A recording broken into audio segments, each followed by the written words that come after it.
आज हम पढ़ेंगे हिंदी। ध्वनि का अर्थ मनुष्य के भावों, विचारों तथा अनुभवों के आदान प्रदान करने का माध्यम भाषा है। भाषा की सबसे छोटी इकाई ध्वनि है, जिसके टुकड़े नहीं किए जा सकते हैं। ध्वनि के बिना भाषा की कल्पना करना असंभव है। ध्वनि भाषा का मूलाधार है। मुख के अवयवों से घर्षण करती हुई जो प्राणवायु बाहर निकलती है उसे ध्वनि या आवाज़ कहते हैं। चिन्ह। ध्वनियों की पहचान के लिए कुछ चिन्ह विशेष का प्रयोग किया जाता है। ये विशेष चिन्ह ही अक्षर कहलाते हैं। अक्षर को ही वर्ण कहते हैं। अक्षर के समूह का दूसरा नाम वर्णमाला है। वर्ण के समूह या समुदाय को वर्णमाला कहते हैं। वर्णों की संख्या। हिंदी में वर्णों की संख्या 52 है। हिंदी ध्वनियों का वर्गीकरण। हिंदी में वर्णमाला को 2 भागों में विभक्त किया गया है। स्वर, व्यंजन। स्वर जिन वर्णों का उच्चारण करते समय किसी अन्य वर्णों की सहायता नहीं ली जाती। जिन वर्णों का उच्चारण स्वतंत्र रूप से की जाती है उन्हें स्वर कहते हैं। स्वर 3 प्रकार के होते हैं। वर्णमाला में इनकी संख्या 11 है। मूल या ह्रस्व स्वर, जिन अक्षर के उच्चारण में बहुत कम समय लगता है, जिनके उच्चारण में अन्य स्वरों की सहायता नहीं लेनी पड़ती है, मूल स्वर कहलाते हैं। जैसे छोटा, छोटी, ऊ, री। संधि स्वर, जिनके उच्चारण में मूल स्वरों की सहायता लेनी पड़ती है, संधि स्वर कहलाते हैं। जैसे बड़ा, बड़ी, बड़ाऊ, ए, ऐ, ओ, औ। संधि स्वर 2 प्रकार के होते हैं। दीर्घ स्वर, संयुक्त स्वर। दीर्घ स्वर, जिनके उच्चारण में एक मात्रा से 2 गुना समय लगता है, उसे दीर्घ स्वर कहते हैं। जैसे ऊ, ए, ऐ, ओ, औ, आई। प्लुत स्वर, जिसके उच्चारण में एक मात्रा का 3 गुना समय लगता है। व्यंजन, ये स्वरों की सहायता से बोले जाते हैं, उन्हें व्यंजन कहते हैं। इनकी संख्या 33 है। व्यंजन के प्रकार। अंतस्थ व्यंजन, इनकी संख्या 4 है। या, रा, ला, वा। ऊष्म या संघर्षी व्यंजन, इनकी संख्या 4 है। सा, खा, सा, हा। व्यंजन स्पर्श व्यंजन, इनकी संख्या 25 है। का से लेकर मा तक। डा और ढा को उत्क्षिप्त या द्विगुण व्यंजन कहते हैं। संयुक्त व्यंजन। झ, आधा का धनसा बराबर छ। कुछ शब्द अक्षर, कक्षा। त्र, आधा ता धनरा बराबर त्रा। पुत्र, त्रिशूल। ज्ञा, आधा जा धन इया बराबर ज्ञा, ज्ञान और विज्ञान।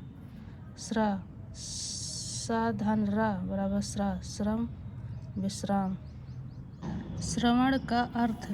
श्रवण शब्द श्रु धातु से बना है, जिसका संबंध सुनने की क्रिया, ध्यानपूर्वक सुनना, अध्ययन करना, मौखिक संवाद आदि से है।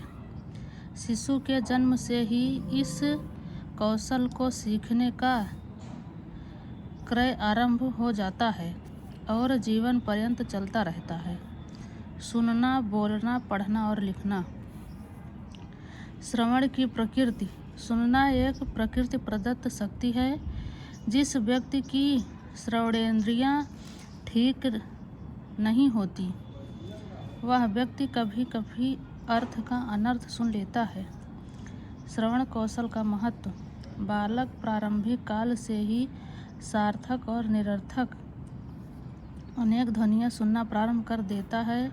जन्म के समय बजने वाली थाली, ढोलक, स्त्रियों के गाने आदि। बालक की अधिकांश शिक्षा उसकी श्रवण शक्ति पर अवलंबित होती है। मनुष्य अपनी दिनचर्या में भाषा व्यवहार के अंतर्गत इस प्रकार समय लगाता है। 25% पाठन तथा लेखन में, 30% बोलने में, 45% सुनने में समझने में। श्रवण केवल शारीरिक क्रिया नहीं अपितु एक मानसिक क्रिया है। आज भी बालक अधिकांश ज्ञान सुनकर प्राप्त करता है। श्रवण शक्ति के विकास के साधन श्रवण शक्ति के छात्र के स्तरानुकूल अपनाए जाने चाहिए। इन साधनों के माध्यम से ही श्रवण शक्ति का विकास किया जा सकता है। नंबर 1, कक्षा शिक्षण के दौरान पाठ्यक्रम सहगामी क्रियाओं द्वारा, पाठ्यांतर क्रियाओं द्वारा। कक्षा शिक्षण के दौरान बाल गीत, कविता के माध्यम से, कहानी के माध्यम से, विभिन्न मनोभावों से जैसे हर्ष, क्रोध, आश्चर्य, घृणा, करुणा, अध्यापक द्वारा आदर्श वचन करके, उच्चारण, स्थान आदि का ज्ञान देकर, कक्षा में प्रश्न पूछने का अवसर देकर, पाठ्यक्रम क्रियाओं द्वारा, पाठ्य सहगामी द्वारा, कक्षा बाल सभा द्वारा, ध्वनियों के खेल, पाठ्यांतर क्रियाओं द्वारा, वाद विवाद प्रतियोगिता, कहानी प्रतियोगिता, नाटक प्रतियोगिता, कविता वाचन प्रतियोगिता, समाचार वाचन, प्रार्थनाकालीन भाषण। उच्चारण स्थान के आधार पर ध्वनियों के प्रकार। कंठ स्थान कंठ है, कंठ से बोला जाने वाला वर्ण। स्वर है अ और अह। व्यंजन है का, ख, ग और घ। तालव्य तालु। स्वर है ई। व्यंजन है जा, छ, जा, झा, या और सा। मूर्धन्य मूर्धा। स्वर है री। व्यंजन टा, ठा, डा, ढा, रा और सा। दंत दांत। स्वर कुछ भी नहीं है। व्यंजन है ता, था, दा, धा, ला और सा। ओष्ठ ओष्ठ। स्वर है ऊ। व्यंजन है पा, फा, बा, भा और मा। अनुनासिक नासिका। स्वर है अंग। व्यंजन है डा, इया, अड़ा, ना और मा। कंठ और तालु से बोलने वाले अक्षर। कंठ तालु। स्वर है ए, ऐ। व्यंजन कुछ भी नहीं है। कंठयोष्ठ है, कंठ और ओष्ठ। स्वर है ओ, औ। व्यंजन कुछ भी नहीं है। स्वरों का उच्चारण स्थान। उच्चारण स्थान की दृष्टि से स्वरों को 3 भागों में बांटा गया है। पहला, अग्रस्वर। जिन स्वरों के उच्चारण में जिह्वा का अग्रभाग ऊपर उठता है अग्रस्वर कहलाते हैं, जैसे ई, ए, ऐ। दूसरा, मध्य स्वर। जिन स्वरों का उच्चारण स्थान करते समय जिह्वा समान अवस्था में रहती है मध्य स्वर कहलाते हैं, जैसे आ। तीसरा, पश्च स्वर।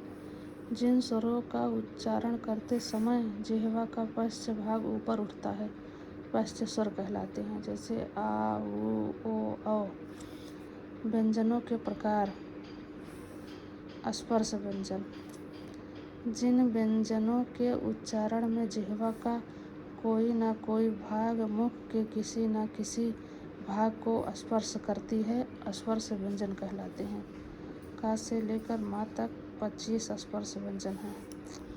दूसरा, अनुनासिक व्यंजन है। जिन व्यंजनों के उच्चारण में वायु नासिका मार्ग से बाहर निकलती है उन्हें अनुनासिक व्यंजन कहते हैं, जैसे डा, या, डा, ना और मा। तीसरा, अंतःस्थ व्यंजन।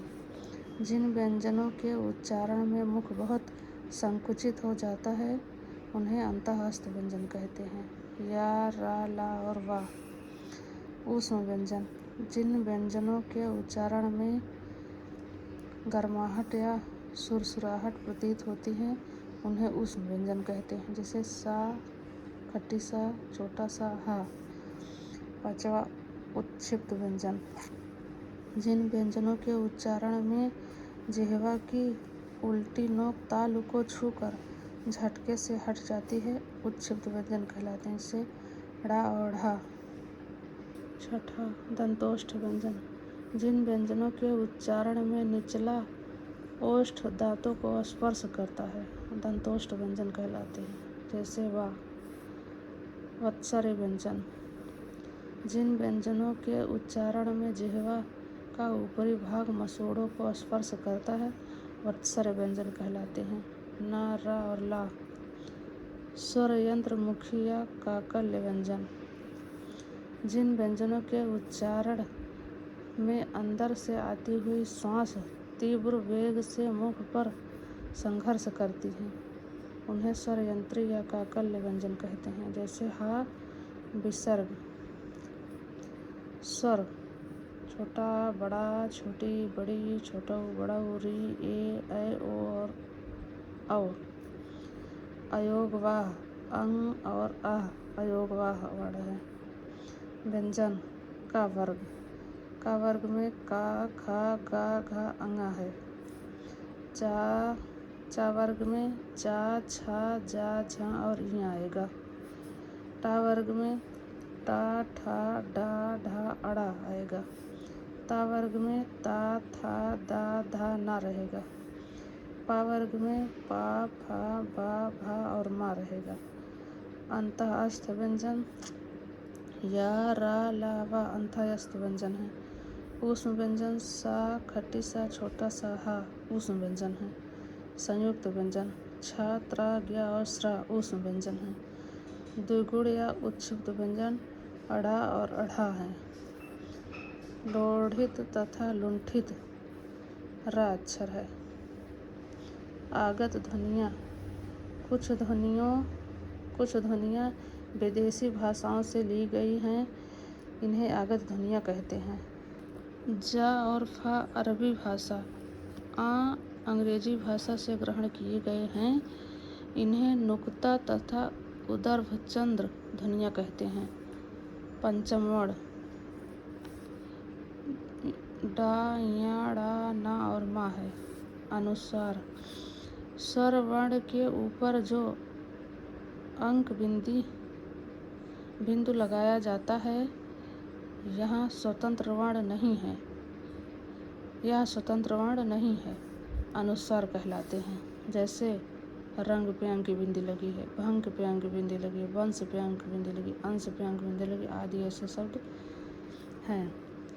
अनुनासिक वह नासिक ध्वनि है जिसका संकेत चंद्र है, चंद्र बिंदु। जब स्वर बिना किसी अवरोध के नासिका से उच्चारित हो, अनुनासिक कहलाते हैं। जैसे हंस पे चंद्र बिंदी लगा है, यहाँ पे चंद्र बिंदी लगा है, वहाँ पे चंद्र बिंदी लगा है, कहाँ पे चंद्र बिंदी, झांसी पे चंद्र बिंदी। ये कुछ शब्द बने हैं। आज हम पढ़ेंगे सर्वनाम। जो शब्द संज्ञा के स्थान पर प्रयोग किए जाते हैं उसे सर्वनाम कहते हैं। सर्वनाम शब्द सर्वधातु नाम से मिलकर बना है। सर्व का अर्थ है सब, सभी। नाम का अर्थ है संज्ञा। उदाहरण सर्व, तद, युष्मत्, अस्मत् आदि। मैं, तुम, वह, यह, हम, वे, कौन, कोई आदि। स्कूल जा, वह स्कूल गई, वे खेल रहे हैं, वह कौन है। की परिभाषा जिस शब्द से किसी संज्ञा या सर्वनाम के स्त्री या पुरुष होने का बोध होता है उसे लिंग कहते हैं। उदाहरण लड़का पुल्लिंग, लड़की स्त्रीलिंग। लिंग के प्रकार संस्कृत भाषा में 3 लिंग होते हैं, परंतु हिंदी भाषा में 2 लिंगों से काम चल जाता है। संस्कृत में लिंगों का संबंध शब्दों से होता है। संस्कृत में 3 लिंग होते हैं, पुल्लिंग, स्त्रीलिंग, नपुंसक लिंग। पुल्लिंग जिस शब्द से पुरुष जाति का बोध होता है उसे पुल्लिंग कहते हैं। जैसे हिमालय, राजन, सागर ये सब पुल्लिंग हैं। स्त्रीलिंग जिस शब्द से स्त्री मादा जाति का बोध होता है उसे स्त्रीलिंग कहते हैं। जैसे लता, यमुना, गौरी, अजा, कनिष्ठा, मति आदि ये सब स्त्रीलिंग हैं। तीसरा नपुंसक लिंग, ऐसे शब्द जो ना नर का और ना ही मादा का बोध कराते हैं नपुंसक लिंग कहलाते हैं। जैसे जलम, फलम, नगरम, पुस्तकम, सौंदर्यम, हलम, ये सब नपुंसक लिंग है। पुल्लिंग और स्त्रीलिंग बनाने के नियम। अकारांत पुल्लिंग शब्दों को अकारांत कर देने से वे स्त्रीलिंग हो जाते हैं। पुल्लिंग छात्र, छात्रा, वृद्ध, वृद्धा, पंडित, पंडिता, पूज्य, पूज्या, बाला, बाला, सुता, सुता।